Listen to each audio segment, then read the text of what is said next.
Welcome to Talking Tudors, Elizabeth. How are you? I'm good. Thank you very much for having me on the show, Natalie. Oh, I'm so excited because we are here to talk about something very exciting, your new book.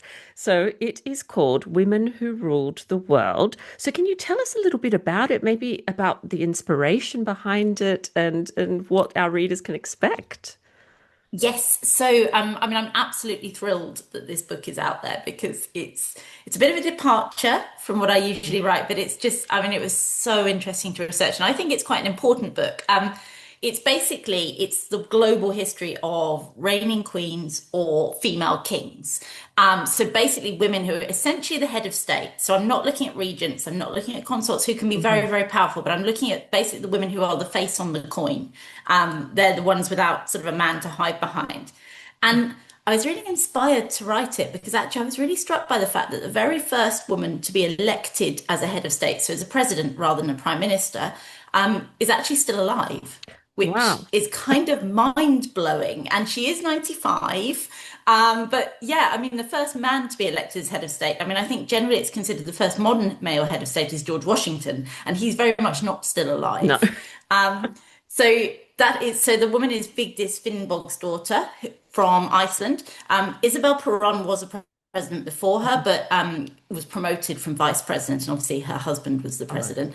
And there have been a few female prime ministers from the 1960s onwards. So, and well, actually quite a few now, but actually the president, she's still alive, and I think it's Mm. really important to think about that. And actually, if you want to look at female power in their own right in history, actually you've got to look at the reigning queens. Yeah, absolutely. And so, did you find it difficult to find the women to include, or did you have more than enough for this project? I mean, I could have made the book sort of four times as long. Initially, I kind of wanted to write a book about all the reigning queens, and I was made to rein it in a bit. Yeah, so no, I mean, this is the thing, they are a rarity. I mean, we think about ancient Egypt having quite a few female pharaohs because Cleopatra's very visible, Hatshepsut's quite well known. But actually, I worked out they have one about every 300 years or so. Mm. So actually, they're not that common. But Yeah. actually, there generally is a reigning queen somewhere in the world at any one point. Although actually, for a few months while I was writing the book, there wasn't a reigning queen at all after Queen Margaretta abdicated and before the Maori queen was crowned. But there is a queen now. And so you've obviously been using this term reigning queen quite a lot. So can you talk to us or just clarify the difference between a queen consort and a reigning queen and why you've preferred to use the term female king rather than queen regnant as well? Yeah, I was actually quite surprised at all the confusion about what a reigning queen is. I've had so many people say to me, well, why isn't Eleanor of Aquitaine in the book? Or, Uh-huh. why aren't these Byzantine empresses in? Why isn't Theodora in? And yes, I mean, they are queens or empresses, and they're incredibly powerful. I mean, Eleanor of Aquitaine, of course, is incredibly powerful. So is Theodora. But they are holding their title through a man, and that was why I didn't include them. You absolutely could write a book about powerful consorts, and I think there is a book in that. But they're not the face of the regime. So Eleanor of Aquitaine, of course, is Queen of France and then Queen of England, but both times through marriage. She owns her own large portion of France, but she has an overlord. It's Louis of France. So I wanted to look specifically at the reigning queens, but it is a really difficult term for people to sort of understand. And the reason is that really English is a bit inadequate. Mm. I mean, Elizabeth II was queen, but so is Camilla. But it's not the same role at all. And I think that's difficult. So personally, I tend to favour female kings.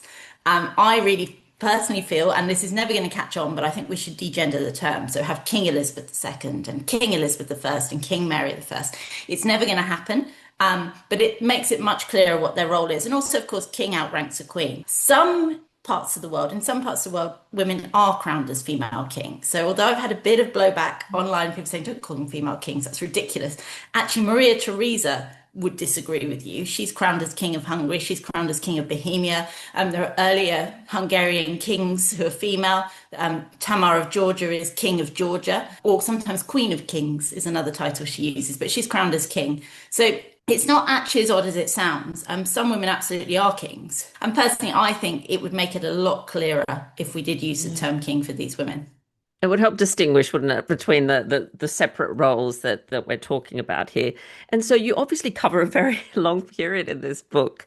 So can you tell us about some of the 15th and 16th century queens featured and maybe how they came to power and established themselves? Yeah, so I mean, obviously, it's a broad period. You know, I cover kind of Japan, China, Mm. some of the African queens, but actually, I mean, my heart lies in the 15th and 16th century.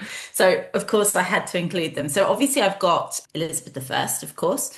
Mary I isn't a featured queen. The reason for that is I didn't want too many English or British queens, but she's is mentioned and she absolutely could be in there. But I've got Elizabeth I, and I look at her actually looking at how she actually turns being a female into an advantage. She goes from being a real disadvantage to actually she's able to kind of spin it to be quite advantageous to her to some extent.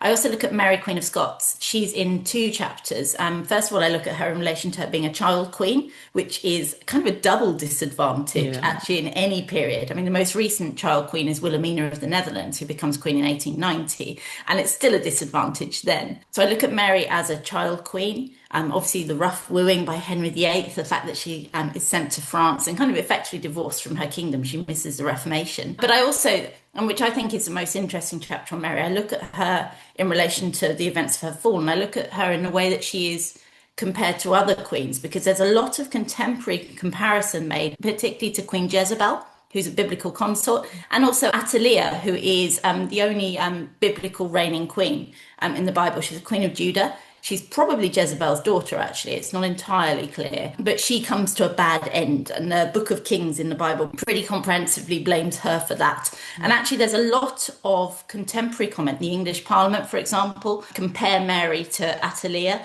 John Knox, of course, compares Mary to Athaliah. And also I look at the comparisons made with Cleopatra and hers. I mean, there's a lot of comparisons. Elizabeth actually gets compared to Cleopatra quite a bit. Shakespeare very much bases his Cleopatra on Elizabeth I, which kind of makes it Mary Queen of Scots Arsinoe, who is Cleopatra's sister, who reigns briefly and eventually gets executed by Cleopatra. So I kind of look at the comparisons. I've also got some Spanish queens in. Isabel of Castile is, of course, in there, who is one of my favourites. And I look at her in the concept of warrior queen, which is quite a popular concept for women, actually. And it's quite a good way that women can spin themselves as rulers, actually, to kind of present themselves as a warrior. And again, we see Elizabeth I, you know, at Tilbury giving her speech, but Isabel kind of does that before. And she's obviously involved in the War of the Castilian Succession, which is against her niece Juana la Beltranea, who I'm also quite fond of, who's 12 when she potentially becomes Queen of Castile, but ultimately loses to her aunt Isabel. There are rumours about Juana's illegitimacy, which you can't substantiate. It may or may not be true. It's not helped by the fact that her father's nickname is the Impotent. Yes. I remember when you lectured on that for us. It was very interesting. I mean, so fast. I mean, Castilian history in the 50s. Everyone should read Castilian royal history in the 15th century. It's mad. And in fact, another reigning queen in the book, Blanca II of Navarre, was married to Henry the Impotent before he then marries Juana's mother. They actually get the marriage annulled on the basis that he hasn't been able to consummate it. But Blanca is in the book. She's a really unlucky queen, and most queens aren't Elizabeth I. Most queens are Mary, Queen of Scots, which I think is worth bringing out, that it's very, very, very, very, very difficult to establish yourself as a reigning queen in the pre-modern period. So Blanca inherits the throne of Navarre. Her mother was Queen of Navarre, actually, but unfortunately her father, Juan II of Aragon, who is the king consort of Navarre, doesn't want to let go and sort of ends up imprisoning her and probably murdering her, actually. And then her sister Leonor is basically kept waiting to become queen for decades until Juan finally dies. And of course, Juan is also Ferdinand of Aragon's father from a Yes. second marriage. So Ferdinand very much learns from his father what to do with a reigning queen, and of course locks up his own daughter, Juana la Loca, in the 16th century. So yeah, I mean, most reigning queens aren't successful. As well, also actually another interesting, I think it's really interesting area I look at, and I loved researching this, was in the 15th, 16th century, I look at the Mexica queens, the Mexico empresses. So better known as the Aztecs, but they have female rulers as well. There's a 15th century ruler, Atotzili, who is Empress of the Mexica, but also actually at the time of the conquest, Montezuma, of course, actually leaves a daughter who's recognized as his legitimate heiress by the Spanish, by the Mexica. And actually looking at how she kind of navigated that. She's baptized, she's called Tequitchpotzin, but she gets baptized as Isabel Montezuma and essentially becomes a Spanish noblewoman, but very much kind of guards her rights. And eventually the Spanish crown have to pay off her heirs for Mexico, which seems pretty impressive, really. But yeah, so there's loads of 15th and 16th century examples. And they all sound so fascinating. And you've obviously touched on the fact that it is challenging to be a woman in power. So, did you find that there were these common challenges that sort of transcend like geography and different boundaries as well? Yeah, absolutely. So the book's thematic. So I compared disparate queens really to get a sense of what the role is, and it's the same the world over. We are a patriarchal species, and that was very, very evident. There are very few places that actually seek a reigning queen or a female ruler. There are a couple.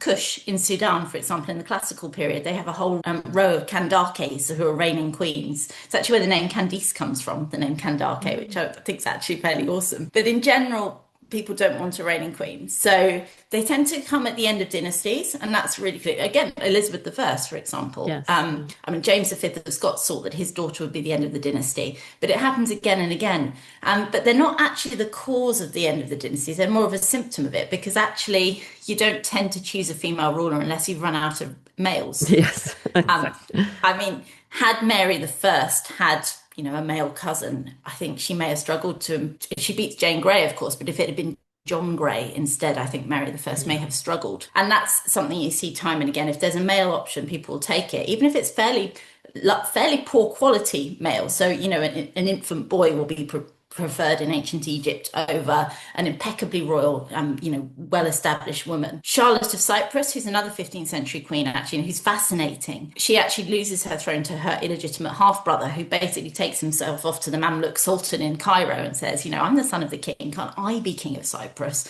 And the Sultan goes, yeah, I think it's much more sensible if the son of the king becomes a king rather than a queen. That happens time and again. If you have any male relatives, they're a problem in Hmm. general, and that turned up again. So Elizabeth I is quite lucky that she doesn't have any close male relatives. There are other themes. It's this sense that, there are child queens are a problem, for example. I mean, a child monarch is a problem in any event, but because queens are generally expected to get married and leave their kingdom, that's a real problem. We see that in Mary Queen of Scots. Jerusalem, the Latin kingdom of Jerusalem, has a number of child queens, and they're fairly disastrous, really. They're really unlucky, actually. So Maria becomes Queen of Jerusalem when she's 12, gets married, the husband becomes the king effectively. She then dies in childbirth when she's about 20, leaving a baby daughter who then becomes Isabella II. So they've got this huge minority. And then Isabella is spirited away, married to the Holy Roman Emperor, never comes back to Jerusalem, and then dies in childbirth when she's about 16. So fairly disastrous. But you do see these themes. There's a lot of misogyny they have to face. And Yes. Elizabeth I, again, faces this. She's very good at spinning, the Virgin Queen Gloriana, and other queens do that well as well. Actually, in the book, I compare her to Wu Zetian, who's the only Chinese reigning empress, reigns in the 7th century. But actually, it's quite interesting to look how she also uses propaganda to sort of spin out the positives of a reigning queen. She actually finds this Buddhist text which says that the Buddha will come back as a woman in his last incarnation. And it's fairly clear that this is kind of, they want this to be woo. And she has it sent around China so people can read it. And for centuries, everyone thought she'd just made this up, that she'd fabricated this. And then actually an older copy was found in a cave in the 1970s, I think, which shows that actually she just used what she had, really. But that's really impressive. But even until the mid 20th century, reigning queens are a last resort. And Margareta II wasn't heir to the Danish throne until they changed the law when she was in her late teens. Before that, because they had a Salic system, it was going to go to a random cousin who was on the male line and not to Margareta, who's the eldest daughter of the king. So even then, and actually even she had issues. If you go to Roskilde Cathedral today, you'll see her tomb is all covered up waiting for her because, of course, she's still alive. Yes. And it's a double tomb for her and Prince Hendrik. But actually, Prince Henrik refused to be buried with her because she wouldn't make him a king. And that was sort of about 8 years ago. So it's Goodness. just going to be her in the tomb. Yeah, which I mean, again, sort of shows the issues, really. And It's better now. I mean, there are five European heirs to the throne and female heirs to the throne. So Sweden, Norway, it's one generation removed. Her father's still crown prince. Belgium, the Netherlands, and Spain. And of those five, only Spain isn't fixed. So Leonor of Spain could be supplanted by a Oh, younger right. brother, although Okay. it's unlikely. But the others can't. They're fixed. They will be queens one day. So that's really good.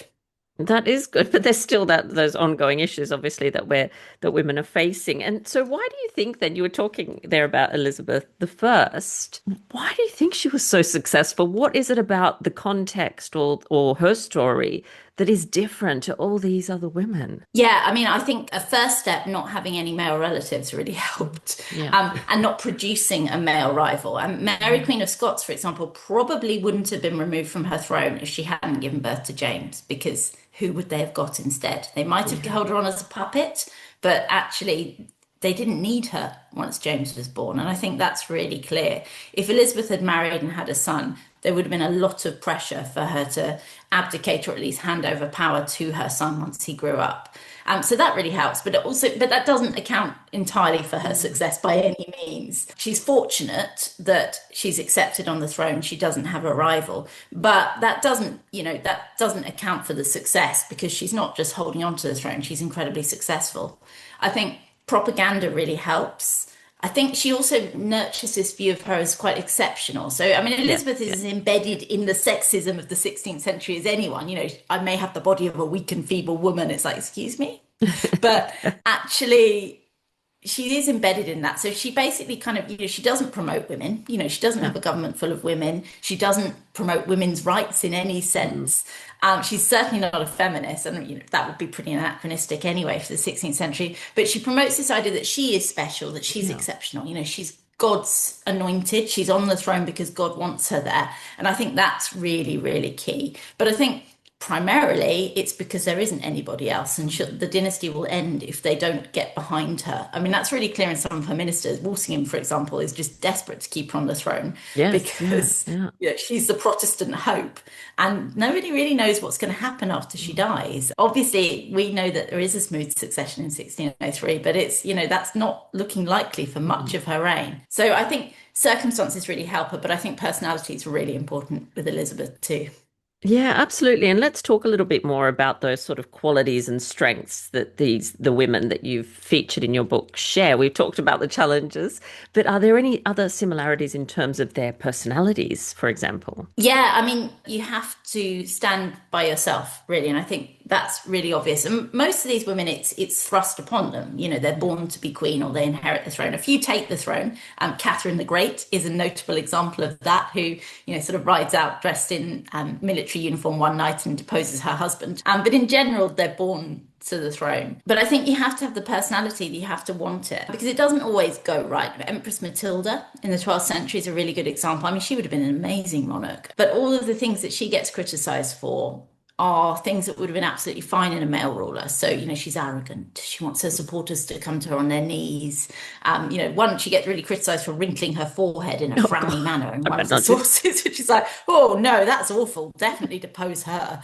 She'd be a dreadful monarch. I mean, her father, Henry I, has two of his granddaughters blinded. But, nobody says he's not fit to be a monarch. I mean, I think all of these women know that they're doing something odd. They're stepping outside the patriarchal orders. And that's really, they all know this. I mean, Queen Victoria is well aware of her special position. Maria Theresa, the Habsburg heiress, in the 18th century, she writes these great letters to her daughters where she's very much like, yeah, once you're married, you need to, look after the home, make sure your husband always has his dinner when he comes home, and, show him how special he is. And you're thinking, this is so divorced from what you're actually doing, because you're reigning over the Habsburg Empire, and you're very much the dominant party. It's very odd, but I think it is quite difficult to marry the role of queen to the role of being a woman or being a Yes. wife or being a mother in certainly the pre-modern period. And I think even today, I mean, Kemi Badenoch, who's the leader of the British Conservative Party, was elected last year. And actually, during the election, another MP said maybe she shouldn't be elected because she's a mother of young children. The man she was up against has children a similar age, and that didn't seem to be a problem for him. No. So I think it still happens today. And the outrage over that, I think, was quite positive. That the MP that said it got very firmly kind of stomped on. But I think they have to, their personality, they all have this in common. They have to step outside the usual world orders, even into the 20th century. I mean, when Elizabeth II became queen, women couldn't even order a sofa in Britain Yeah. without their husband's consent. And that Oh. continued into the 80s. So And so you talked about the fact that, of course, you cover women from different regions and cultures. So is there any kind of regional cultural difference that really stood out to you during the research writing period? yeah, so I do. I mean, I cover, it's pretty global. The only continent apart from obviously Antarctica, where there haven't been any queens, Haven't been at in least that we yet. know of. Yeah.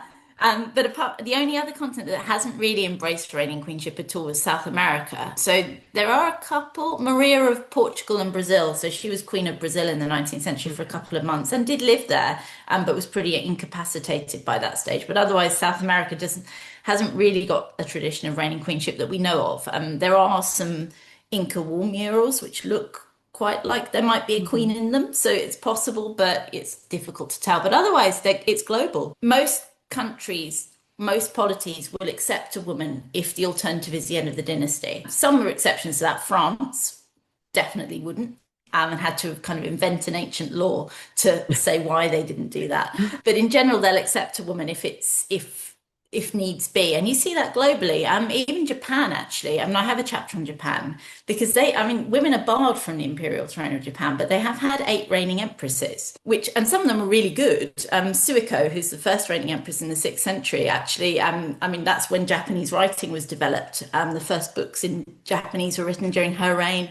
She has embassies with China. She's really good. Reigns for 35 years, but they're banned since the 19th century. And actually, about 20 years ago, they kind of looked at the Japanese succession and realized there are only 6 people in the world with a claim to the Japanese throne, and the average age was 59. And they had a bit of a panic, and they came incredibly close to putting Princess Eiko, who's the reigning emperor's daughter, back in the succession. They only didn't because her uncle's wife gave birth to a son. So this poor child is the hope of the entire Japanese monarchy. So Japan will probably have a reigning empress at some point. But yeah, most will accept reigning empresses if there's no other option. And actually, I found that the world over. I think in general, attitudes to queens are quite similar. They tend to face a lot of the same pressures as well. Yeah. But actually, most people will take a queen if needs be, and you see that over 5,000 years. Elizabeth, I want to ask you a behind the scenes question here. How do you go about researching a project like this? It's immense. How do you do it? Tell us your tips. Yeah, I mean, it took a while.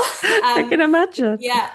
So I kind of first of all plotted out which queens I wanted to feature. So I've got the themes, and then there are certain queens that I wanted to look at. And there were many queens that didn't make the cut, which absolutely could have done. And that's kind of no slur on them. Partly I wanted to have a good mixture. So I didn't Yes, want yeah. too many from the same nation, too many from the same period as well, although there are a lot of 15th and 16th centuries, because that's a bit of a golden age of queenship, as is the 19th century. But then I started reading, so secondary materials, but also the original sources, so archives where they're available. I don't speak Mandarin. I don't speak Japanese. So sometimes that was a bit problematic. A lot of the Japanese sources have been translated into English, actually, which is great. I had to get quite a lot translated because it's so important not just to look at the works in English, particularly actually for the Spanish queens, Yes. because there's such a lot in written in Spain, of course, and actually you can't just rely on what's been translated or what's written in English. So, I kind of worked my way through Spanish. I've got a lot better at Spanish having written this book. I had texts in Afrikaans, for example, which was kind of a challenge, Dutch texts. So, I worked on it, took people's advice, but just read as much as I could, Yes. really, Mm. to get a sense of who these women were. And some of the queens, they're immense. I mean, Catherine the Great, you could research for years and years and years and never read Yes. everything that's been written on Catherine the Great. But I kind of looked at quite a discrete part of her life, which helped a bit there. But it was just so fascinating. I mean, I could have gone on and on and on. And actually, I did sneak in an extra chapter that the publishers wasn't on the original chapter breakdown, because there were just so many 19th century queens. I actually added in a second 19th century chapter, and I've got no regrets about that, because that meant that Rana Valona the First of Madagascar got in the book. Oh, so many incredible women. And so, why was it important to you to include women from different regions and different cultures? What do you think we can actually learn by comparing their reigns? Yeah, I mean, I think you can't just do it European focus, because I mean, actually, reigning queenship, as far as we are aware, is born in Africa. The first queen is first dynasty pharaoh of Egypt, Meneth. And then after that, we get, reigning Egyptian pharaohs, we get the Kandakes of Kush. And it's only really then that it starts to spread out to Europe and Asia. As far as we know, the only earliest queens of 15th century in the Americas, although the written record doesn't go back as far as we would like, really, and particularly in Mexico. But I think it's really important to compare them across the world because they're fulfilling a similar role, even though, the polity may be incredibly different, the cultural context may be incredibly different. Actually, I think, they are filling this similar role because it's really rare for women to take power in their own right. So I think it's worth exploring it globally. And they themselves recognize the connection. I mean, Victoria, met with Liliuokalani of Hawaii, for example, during her Golden Jubilee, and they sit on the sofa together and have a discussion. They understand the commonality of their shared role. The star of Elizabeth II's coronation in 1953 was Elizabeth II, but it was also Salote III Tupou of Tonga, who was the queen that rode through the coronation procession in the rain with the roof down on her car so that everybody could see her on her carriage. So again, actually there is this commonality which the queens themselves are aware of. Isabel Moctezuma to Quechpotzin, who's kind of the last Aztec empress, she is well aware of the similarity of her position. Her baptismal name, Isabel, is almost certainly chosen to reference Isabel of Castile, who died a few years before Isabel was baptized. So I think there is this recognition, and I think that's important to bring out. And actually, if we're going to look at women holding power, I think you need to look at it globally because we're in a globalized world. And actually, today, there are quite a few female presidents, but they're in very diverse places. There's Mexico, all over. India has a president, for example, although the prime minister is more important. It's more of a figurehead role in the president. But, so actually all over the world, there are female presidents today. So I think it's important to think globally. And so is that the message that you want sort of people, your readers, to take away from your book, that you do need to look beyond borders when we're thinking about women in power? Yeah, I think we need to think beyond borders. I think we need to think that, Elizabeth I, she's the second woman to be crowned as Queen of England, for example. But actually she comes in this long chain of earlier queens, many of whom she wouldn't even have heard of. Some of them she absolutely would have done. And actually, every time they attempt to take power, I think that's quite powerful and important for queens further down the chain because it shows that women can do it, or they can at least attempt it, that they at least have a right to try. And I think that's really powerful and really important. And I think the main message I want people to take away is that female heads of state are still rare. About 10% of the world's presidents are female today, and there's only one reigning queen, the Maori queen, although there will be more in a few years' time, hopefully. So female power, female heads of state are still quite rare, but they've always been there. And I think that's worth saying, all the way back to First Dynasty in Egypt, only a few years after writing is even developed, we've got a reigning queen. And I think that's what we need to bear in mind. Women have always done it. They've always attempted it. And they should carry on trying to do that. Absolutely. What a wonderful project. And so if people, our listeners and viewers, want to find out a little bit more about you and your work and your books, because you do have many books, where can they go? Okay, so I'm on all social medias. I've also recently joined TikTok, but I don't have many followers. So if people want to follow me, that would be great. And on all of them, I'm E. Norton History, because it seemed quite a good idea to have the same handle everywhere. So come and find me there. I'm quite often there, and I'd love to say hello. Oh, wonderful. And I'll put some links to your main socials there as well. And what's next, Elizabeth? Am I allowed to ask? So I have to finish I've got an academic biography of Jane Seymour that I'm very close to finishing. It's due in at the end of the year, and it's really close. Super exciting. It's full of interesting and new stuff, but it's very academic. It's an academic one, so it's going to be quite dry, I think, but actually lots of new information about Jane, fleshed her out, I think. Oh, I can't wait for that. Really looking forward to that one. And once again, thank you so much for taking the time to come back on the podcast and talk to us. It's been a real pleasure. Well, thank you very much. It's been a pleasure as always. It's been really fun.